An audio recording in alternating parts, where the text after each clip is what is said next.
Hey, Jeremy, Hello, hello. you playing some saxophone?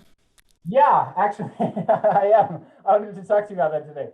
Um, I've been this year. I've had some students who wanted to learn saxophone who hadn't done it starting younger. So I've Yeah. been kind of learning along with them, Oh, that's trying to good. help them out.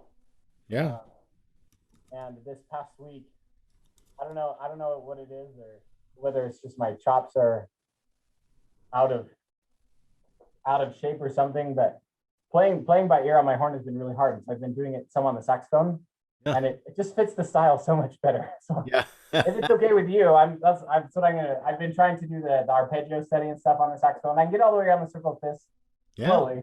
Sure. So that's kind of where I'm gonna go right now. Okay. Well, good. Yeah. Why not? Yeah, exactly. And I thought, well, and then if I play the saxophone in front of you, you can really give me some great tips. So Yeah, I think that works good.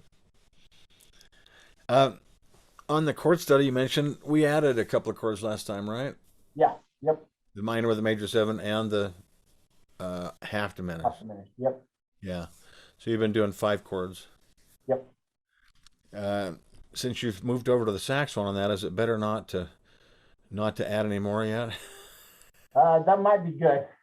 I mean, I could do it. It just takes me a long time to get around the circle. Yeah. Yeah. You know that the next two chords to add are really easy to add. Okay. Um, but more important is the teaching approach I would use to teach these. Hmm. Maybe we'll go through that anyway, and then you can add them as you want to. Okay. Yeah, that would work. That sounds good. Normally, the next two chords I would add would be diminished seven and augmented triads. Okay. Yeah. So, I mean, you obviously know what those are already, but let me give you a teaching approach Okay. to those that works good with kids that they can learn this stuff really fast. So, diminished sevenths, so you know they're all minor thirds. Yep. So it doesn't matter what note you start on, you get the same chord. Therefore, it's a bonus chord. You get four for the price of one. Right. This That's one of definitely. the reasons it's so easy to add because you only have to learn three of them. Oh, that makes sense. Yeah. But how you learn them, I think, really matters. And your background in classical theory kind of gets in the way on this because if you think of, okay, I'm going to spell it on C, all right, C, and of course the chord formula would be one flat three, flat five, double flat seven, eight, right? Mhm. You say, okay, one flat three, let's see, C, E flat, G flat, B double flat. Okay, let's spell it on, and you know that we can spell it on, it's the same on all four chords, so let's spell it on E flat. So E flat, G flat, B double flat, and D double flat. Well, that's not helping any. No, not at all. Now, what if we spelled it on F sharp? We don't want to go there. I'll spell it on G flat, but let's spell it on F sharp. F sharp, A, C, E flat. Oh, hey, that looks a lot simpler to deal with. Yeah. Right. And if we spelled it on A, C, E, A, C, E flat, G flat. Well, I think of those four spellings. That last one's not bad either, but I think the simplest one there is the one on F sharp. It's kind of a distinctive architecture for a chord. It's got a sharp on the bottom, a flat on the top, Right. and it's white notes in the middle. Yeah. Like, Yeah. well, that's a pretty easy one to learn if you think of it as F sharp, A, C, E flat. Yeah. Yeah. So, of those four chords in that particular family, I think the simplest spelling is that one. Therefore, let's spell it that way no matter which chord we play it on. Right. So, if we're on C, it's C, E flat, F sharp, A. If it's on E flat, then it's E flat, F sharp, A, C. Okay. If Yeah. it's on A, then it's A, C, E flat, F sharp. In other words, let's just use the simplest spelling for all of them. Yeah. Yeah. That makes sense. Then way there's fewer things to learn, really. Yeah. Now you have to realize that if you're in a theory class, that's a spelling class. That's an English class. Yeah. That's grammar. You have to spell correctly. You have to use the F double flat Yeah. in that chord. but if you're in the practice room, who cares how you're spelling it? I mean, Right. we got enough to do without making things hard. Why don't we make things as simple as possible? I think that's a great way to look at it. I think that's a So that's how I do that one, and see we got four of them for that. Then you say, okay, we got to go through three of them. So C, C sharp, and D. All right, let's spell it on C sharp. C sharp, E, G, B flat. Hey, that's the same symmetry as the F sharp one. Sharp on the bottom, flat on the top, white in the middle. Really yeah, easy to conceive of. yeah. Very clean spelling. What if we spell it on B flat? B flat, D flat, F flat, A double flat. No, that's not too good. No. And see, you can spell it on each of the ones again, and you're going to find out that the best spelling is the one on C sharp. Mhm. So then use that on all of them. So if it's B flat, then it's B flat, C sharp, E, G. Okay. Yeah, Yeah. cool. And then you only need one more. I've kind of decided that for saxophone players at least, really for trumpet too, I think it's best to think of this one as the G sharp one. Now I think it's just as easy to think it probably on B, B, D, F, A flat, not bad. Yeah. And I think trombone players, other concert players probably would prefer to spell it that way. But because of the keys that we're in, you know that alto sax always has three more sharps than everybody else. Right. And tenor has two more sharps, as the trumpets do also. Right. So we end up finding ourselves doing G sharp diminished a lot. So I just kind of said, okay, I think arbitrarily, I think G sharp's the best one. G sharp, B, D, F. I don't even have to have it, just the G sharp's the only accidental. It's just G sharp, B, D, F. Okay. Yeah. Yeah, you could be spelling it F, A flat, C flat, E double flat. But why? Why do Yeah, that? exactly. So we're not afraid to think enharmonically. And again, I probably said this last time, but I tell my students, okay, if you're on the third floor, you can't do this. You got to spell it right. But if you're on the second floor of the HVAC, you can do this. It's okay. You can't do it if you're on the third floor in the theory rooms. Yeah. So, yeah. Anyway, we do a lot of enharmonic thinking when it makes it easier, I think. So really, that's it. You know all your chords if you play all the ones in the F sharp family, the C sharp family, and the G sharp family. Very simple spellings, very easy to learn actually. Yeah. Then, I like then I that. would take it around the key circle, so it makes you go back and forth. So I do the one on C, okay, that's F sharp. Do the one on B flat, okay, that's C sharp. I mean F, I skipped F. That's one on G sharp. B flat, that's on C sharp. E flat, back on F sharp. A flat, oh, that's just the one on G sharp. D flat, yeah, that's the one on C sharp. F sharp, yeah, okay. E, oh, that's the one on C sharp. And you keep, if you go around the circle, you keep going back and forth between them, say. Yeah. So I Yeah. would do that. I would do that, and then when you throw it into the chord study, no sweat. It's just one of those three spellings. So do you normally encourage students to practice this chord by itself, going around the circle to get familiar, and then play it in the chord And then plug it into the chord study. Yeah. that makes, You could do the same thing with the half diminished chords or any of the chords. yeah. Right. Yeah. And see if you add the augmented, it's just as simple because it's also a symmetrical chord, except this time it's all major thirds instead of all minor thirds. Yeah. So it doesn't matter which note you start on, it's all the same. Unfortunately, that's only going to give you three for the price of one. So these you got to have four of them. But if you spell it on C, C, E, G sharp, it's pretty easy spelling. 1, 3 sharp 5. And then I do the octave sharp 5, 8.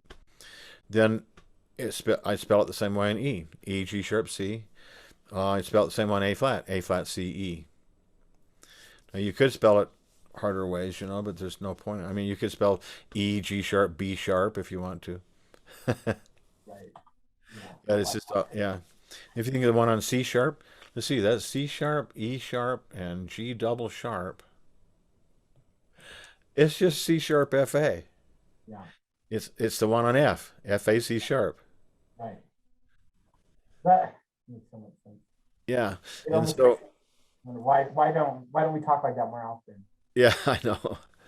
So I feel like um, arbitrarily somewhat, but I feel like the first four keys in the key circle are probably the four easiest spellings to just maintain those spellings for the augmented. So the one on C, C, E, G sharp, the one on F, F, A, C sharp, the one on B flat, D, F sharp, and the one on E flat, G, B. Okay. And then if you keep going, okay, the E flat, the next one's A flat. Oh, that's the same one as C. Next one's D flat. That's the same as one as F. The next one's D flat. Oh, that's the same one as uh, why am I getting what same one as F, and you see just and then you spell it the same way no matter which key you're starting on. Yeah. So it just changes the order of your pitches. Yeah. So I think the hardest chord to add is the half diminished. Once you get past that, then the diminished and the augmenteds are really easy to add Okay. Cool. if you look at it that way. Yeah. That makes a lot of sense. Yeah. So you can see, I mean, maybe at least try that on a few keys. Yeah, I will. I will. Yeah. Okay, cool. We try to keep it moving along. And now you don't have to skip much in the fake book because if you see a diminished seven, you know what to do with it, you know. Right. You see if you see a C with a plus sign, that's augmented, right? Hmm. And we're just using the triad at this moment. If we actually turn it into a seventh chord, it'd be dominant. The augmented is actually a dominant thing, but we're not going to do that right now. We're just going to keep it a triad. Okay. And they're the chord study, you're one note short. Everything else has five notes. You're going ba ba da boo ba ba da boo da ba boo ba ba da bo be ba da bo ba ba da bo be a da ba ba ba da bo dee a da ba ba ba da bo. Oh, sorry, I went to the dominant. But the augmented ba da. Uh-oh, I'm one note short of. So I'm going to just go to the third again up there to keep the rhythm the same. Yeah. Ba da da da da. I played it with a seven. Sorry, just the augmented try, but the so I would just put a third on the top of it, go to the three again, just so it stays the same rhythmically. Yeah.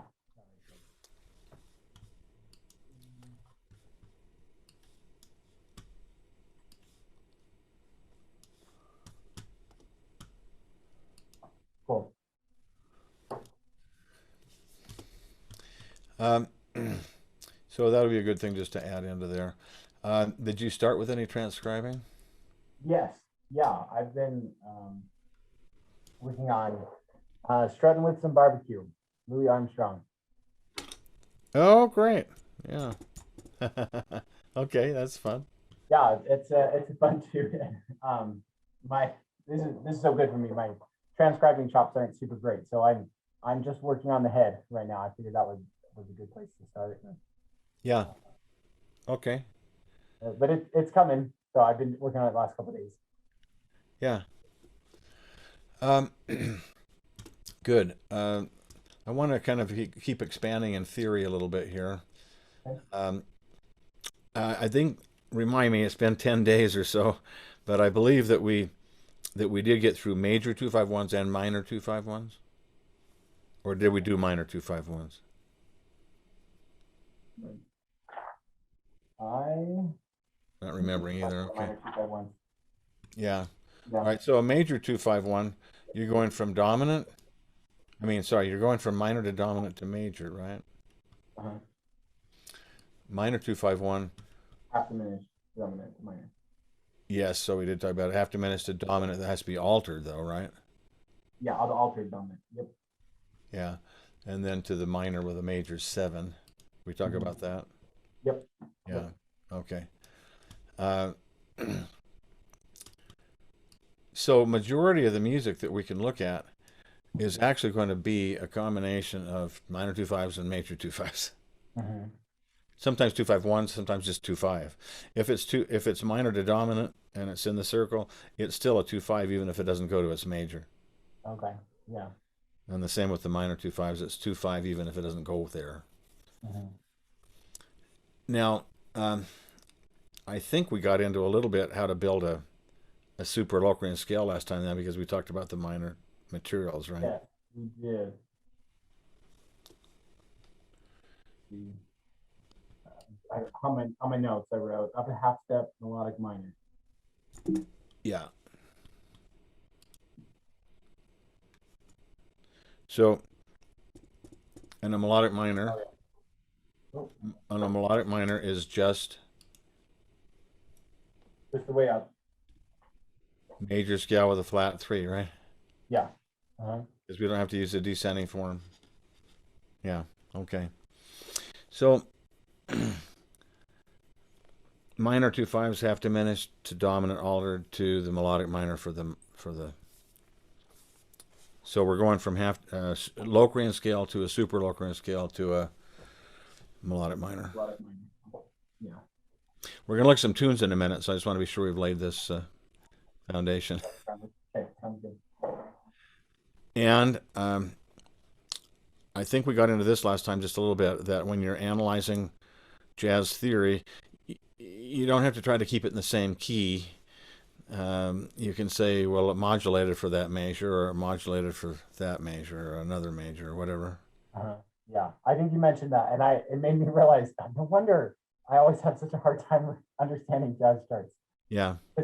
I hear people like you say, like, oh, it's mostly 2/5/1, 2/5/1. I'm like, it's going all over the place. But this idea of it frequently modulating, that makes sense. All right. So do you have the copy of my book there with you? Yes, I do. You know what?